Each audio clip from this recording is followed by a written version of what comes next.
بسم اللہ الرحمن الرحیم۔ السلام علیکم ورحمۃ اللہ وبرکاتہ۔ نحمدہ و نصلی علی رسول الکریم، اما بعد۔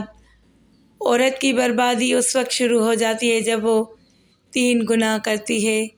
محترم ناظرین، اللہ تعالیٰ نے عورت کو صنف نازک پیدا فرمایا۔ اللہ تعالیٰ نے اس کو بہت سارے اعزازات سے بھی نوازا۔ رسول اللہ صلی اللہ علیہ وسلم نے عورت کو صنفی نزاکت کو ملحوظ رکھ کر اس کے ساتھ رحم و کرم کرنے کا حکم دیا، اس پر بار اور مشقت ڈالنے سے منع فرمایا، اس کو بے جا سختی سے نکال کر عزت و وقار کا تاج پہنایا۔ اللہ تعالیٰ نے عورت کو بڑی عزتوں و شرافتوں سے مالا مال کیا۔ عورت کو مرد کی پسلی سے پیدا فرما کر اسے انتہا درجے کی عزت عطا فرمائی۔ عورت کو عورت ہونے پر فخر کرنا چاہیے، کیونکہ اللہ نے عورت کے قدموں میں جنت کو ڈھیر کر دیا ہے۔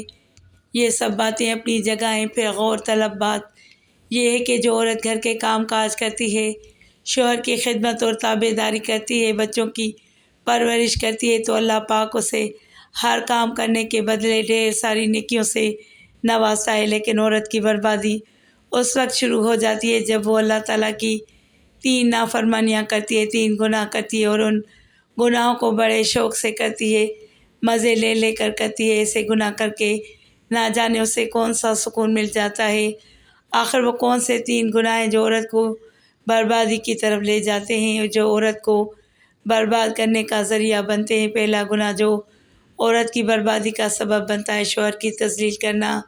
عورت کا بار بار شوہر کے سامنے یہ جملہ بولنا، آپ تو مجھے پسند ہی نہیں تھے، آپ کے ساتھ میرے باپ نے میری شادی زبردستی کی ہے، میں تو آپ سے شادی کرنا ہی نہیں چاہتی تھی، پھر شادی کے بعد تم نے مجھے وہ سب کچھ لے کر نہیں دیا جو میں چاہتی ہوں۔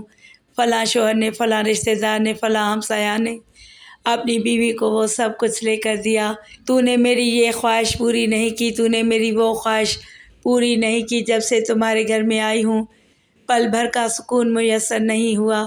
میں اپنے ماں باپ کے گھر بہت سکھی تھی، سکون میں تھی، وہاں مجھے ساری آسائشیں میسر تھی۔ میں تجھ سے ہرگز اب کچھ نہیں مانگوں گی، کیونکہ تمہارے اندر اہلیت ہی نہیں جو میری ضروریات کو پورا کر سکو۔ تم کچھ کر ہی نہیں سکتے، کیونکہ تمہارے اندر وہ قابلیت ہی نہیں کہ تم کچھ کر سکو۔ ایسا کرنے سے کیا ہوتا ہے، وہ خون پسینہ ایک کر کے تمہارے لیے جو روزی روٹی کماتا ہے، تمہارا شوہر اس کا دل ٹوٹ جاتا ہے، اور پھر ایسے جملے اس کے اپنے شوہر کے لیے استعمال کرنا جس کا رتبہ باپ سے زیادہ ہو۔ ایسے جملے استعمال کرنے سے اللہ ناراض ہوتا ہے، اللہ کا حبیب ناراض ہوتا ہے۔ جب اللہ ناراض ہوگا، اس کا حبیب ناراض ہوگا، تو ایسی عورت برباد ہونا شروع ہو جائے گی۔ سمجھو ایسی عورت کی بربادی کا وقت شروع ہو جاتا ہے۔ دوسرا گناہ جو عورت کی بربادی کا سبب بنتا ہے، شوہر کی نافرمانی کرنا۔ یاد رہے، شوہر کی نافرمانی اللہ تعالیٰ کی فرما برداری پر پانی پھیر دیتی ہے، قبولیت کے دروازے بند کر دیتی ہے۔ کوئی انسان چاہے اور مرد ہو یا عورت، اس کی بربادی اس وقت شروع ہو جاتی ہے جب اس کے لیے رحمت کے دروازے بند کر دیے جاتے ہیں، جب اس کے لیے برکت کے دروازے بند کر دیے جاتے ہیں۔ یاد رہے، اسلام میں عورت کو شوہر کی مکمل فرما برداری کا حکم دیا گیا ہے۔ اگر شوہر بیوی کو کسی بات سے منع کر دے تو بیوی کے لیے شوہر کی بات ماننا لازم ہے۔ اسلام میں فرض ہے، اگر نہیں مانے گی تو گناہ گار ہوگی۔ ایک صحابی کہیں لمبے سفر کو جا رہے تھے، جانے سے پہلے اس نے ضرورت کا سارا سامان اپنی بیوی کو مہیا کیا۔ جانے سے پہلے یہ کہہ کے گیا کہ جب تک میں گھر میں نہ ہوں، میرے بغیر تو نے گھر سے باہر قدم بھی نہیں رکھنا، کہیں نہیں جانا۔ ضرورت کا کھانے پینے کا سارا سامان، تمام اشیاء بیوی کے ہاں مہیا کر کے گھر سے روانہ ہو گیا۔ کچھ دن بعد اس عورت کو پتہ چلا کہ اس کا باپ بیمار ہو گیا ہے، باپ کی دیکھ بھال کرنے کے لیے باپ کے پاس جانا ہے۔ اب اس صحابیہ نے، شوہر کی فرما بردار عورت نے، رسول اللہ صلی اللہ علیہ وسلم کی بارگاہ میں ایک پیغام بھجوایا۔ کہا، یا رسول اللہ، میرا باپ بیمار ہے، زندگی موت کی جنگ لڑ رہا ہے، اور میرے شوہر نے کہا تھا جب تک میں نہ ہوں تو گھر کے باہر قدم نہیں رکھنا، میری نافرمانی نہیں کرنی۔ آقا بتائیں میں کیا کروں، میرا باپ بیمار ہے، زندگی موت کی کشمکش میں ہے۔ رسول اللہ صلی اللہ علیہ وسلم نے فرمایا، ایسا کرو، اپنے شوہر کی فرما برداری کرو، یہی تمہارے حق میں بہتر ہے۔ بیوی شوہر کی فرما برداری کرتے ہوئے باپ کی عیادت کے لیے نہ گئی۔ کچھ دن بعد پتہ چلا کہ باپ فوت ہو گیا۔ باپ اللہ کو پیارا ہو گیا۔ اب میں کیا کروں؟ باہر جاتی ہوں تو شوہر کی نافرمان ہوتی ہوں۔ آگے باپ ہے، باپ کی میت گھر میں پڑی ہے۔ اس عورت نے رسول اللہ صلی اللہ علیہ وسلم کو ایک پیغام بھیجوایا، کہا یا رسول اللہ، میرا باپ انتقال کر چکا ہے، میرا باپ ہو تو گیا ہے، آپ مجھے اجازت دیں میں باپ کا چہرہ دیکھنے کے لیے جاؤں، باپ کی شکل دیکھنے کے لیے جاؤں، آخری بار دیدار کے لیے جاؤں۔ رسول اللہ صلی اللہ علیہ وسلم نے فرمایا، اپنے شوہر کی فرمان برداری کرو، یہی تمہارے حق میں بہتر ہے۔ تمہارا شوہر جو کہہ کے گیا تھا کہ میرے بغیر تو نے گھر سے باہر نہیں نکلنا، شوہر کی فرمان برداری کرو۔ اے اسلام کی مقدس شہزادیوں، یہ عورت اپنے گھر میں رہی، باپ بیمار ہو گیا یہ نہیں گئی، باپ فوت ہو گیا یہ عورت نہیں گئی، باپ کے مر جانے پر بھی شوہر کی نافرمانی نہیں کی۔ کچھ دن بعد شوہر بھی واپس آ گیا۔ اب یہ دونوں میاں بیوی رسول اللہ صلی اللہ علیہ وسلم کی بارگاہ میں باپ کی مغفرت کے لیے دعا کروانے گئے۔ جب رسول اللہ صلی اللہ علیہ وسلم نے اس عورت کو دیکھا تو میرے نبی نے فرمایا، اے عورت مبارک ہو تجھے، اے بیٹی مبارک ہو تجھے، تو نے اپنے شوہر کی فرمان برداری کی۔ نہ تیرے شوہر نے کہا کہ تو نے گھر کے اندر ہی رہنا ہے، گھر کے چار دیواری میں رہنا ہے، باہر نہیں نکلنا۔ جو تو نے شوہر کی فرمان برداری کی ہے، شوہر کی فرمان برداری کے صدقے اللہ نے تیرے باپ کی بخشش کر دی، اللہ نے تیرے باپ کو معاف فرما دیا، تیرے باپ کو بخش دیا۔ تیری فرمان برداری کے صدقے شوہر کی فرمان برداری کا مقام یہ ہے کہ باپ کی بخشش کا ذریعہ بن گیا۔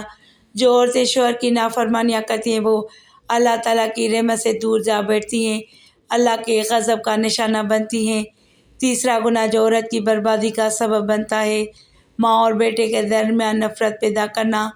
جب عورت اپنے شوہر کے سامنے اس کی ماں باپ کے خلاف ایسے ایسے جملے بولتی ہے، ایسی ایسی باتیں کرتی ہے جو بیٹے کو ماں سے دور کر دے، جو جملے دل میں نفرت پیدا کرتے ہیں، بیٹے کے دل میں ماں کے لیے نفرت پیدا کرنے والے جملے بیوی کی بربادی کا ذریعہ بنتے ہیں۔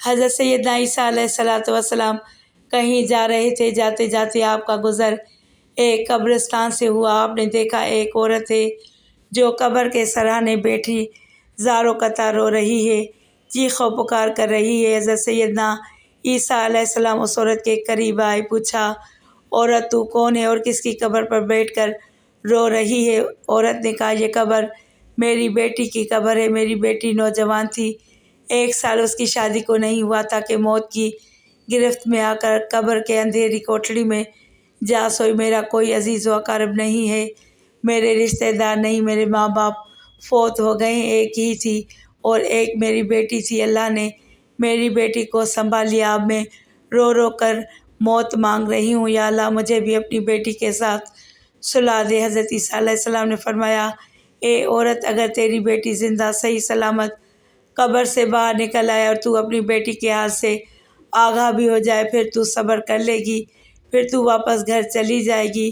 حضرت 6 سال کا عرصہ گزر گیا، بیٹی کی قبر پہ بیٹھ کر روتے روتے، اگر میری بیٹی مجھے اپنے حال سے آگاہ کر دیتی ہے تو میں صبر کر جاؤں گی اور اپنے گھر چلی جاؤں گی۔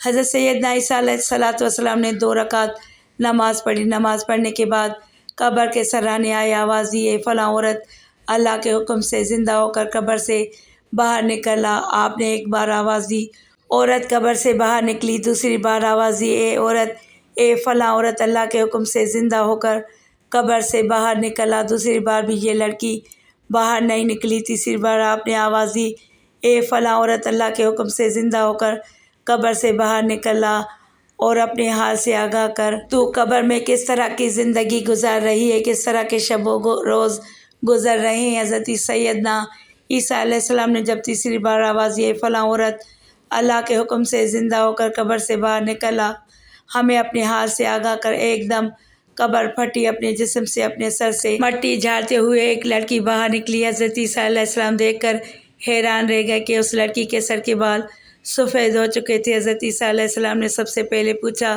کہ اے عورت، تو میری پہلی آواز سے قبر سے باہر کیوں نہ نکلی، اتنی دیر سے قبر سے باہر کیوں نکلی ہے؟ لڑکی نے کہا، یا حضرت، جب آپ نے مجھے پہلی بار آواز دی، اللہ تعالیٰ نے ایک فرشتے کو میری قبر کے اندر بھیجا۔ فرشتہ آسمان سے زمین پر اترا، پھر میری قبر میں گیا۔ اس فرشتے نے میری ٹوٹی پھوٹی ہڈیوں کو ایک دوسرے سے جوڑا، میرے اعضاء کو جوڑا۔ جب آپ نے دوسری بار آواز دی تو اس فرشتے نے میرے اندر روح پھونکی۔ جب میرے اندر روح ڈالی گئی تو میرے کانوں نے سننا شروع کیا۔ جب آپ نے تیسری بار آواز دی، ایک دم میں ڈر گئی، سہم گئی۔ دہشت کی وجہ سے میرے سر کے بال سفید ہو گئے، اس سوچ کی بنا پر کہ کہیں یہ قیامت کی آواز تو نہیں ہے، کہیں یہ سور پھونکنے کی آواز تو نہیں۔ قیامت کا نام سن کر دہشت کی وجہ سے میرے سر کے بال سفید ہو گئے۔ اس کے بعد یہ عورت اپنی روتی ہوئی ماں سے مخاطب ہو کر کہنے لگی، ماں، تو نے دوسری بار مجھے موت کی شدت سہنے پر مجبور کیا۔ ماں نے کہا، بیٹی، مجھے اتنا بتا دے کہ قبر کی زندگی کیسی گزر رہی ہے۔ اس لڑکی نے کہا کہ نہ پوچھ ماں، میں نے زندگی میں ایک گناہ کیا تھا، بس اس ایک گناہ نے میری قبر کو جہنم کے گڑھوں میں سے گڑھا بنا دیا ہے۔ ماں نے کہا، بیٹی، کون سا گناہ؟ بیٹی نے کہا، ماں، جب تو نے میری شادی کی، جب میری شادی ہوئی تو میں چاہتی تھی کہ اپنے شوہر کو ماں سے جدا کر دوں۔ میں نے غیبت کرنا شروع کی۔ غیبت کے ذریعے، چغلی کے ذریعے میں نے اپنے شوہر کے دل میں ماں کے لیے نفرت پیدا کر دی، شوہر کو ماں کے لیے متنفر کر دیا۔ میرا شوہر میری باتوں پہ آ کر، غیبت اور چغلی پہ آ کر ماں سے دور ہو بیٹا ماں سے متنفر ہو گیا۔ اب اس کی ماں روتی تھی، مجھے بد دعائیں دیتی تھی، اور او بدبخت، تیرے آنے سے میرے جگر کا ٹکڑا مجھ سے دور ہو گیا۔ تو نے میری جھولی خالی کر دی، میرے بیٹے کو مجھ سے جدا کر دیا۔ یہ بہت بڑا گناہ ہے، اور اسی گناہ نے میری قبر کو جہنم کے گڑھوں میں سے گڑھا بنا دیا۔ تو خدا را، کسی بھی بیٹے کو اس کی ماں سے جدا مت کرنا، کسی ماں کی جھولی کو خالی نہ کرنا، ماں کو بیٹے سے الگ نہ کرنا، ماں کے لیے بیٹے کے دل میں نفرت پیدا نہ کرنا۔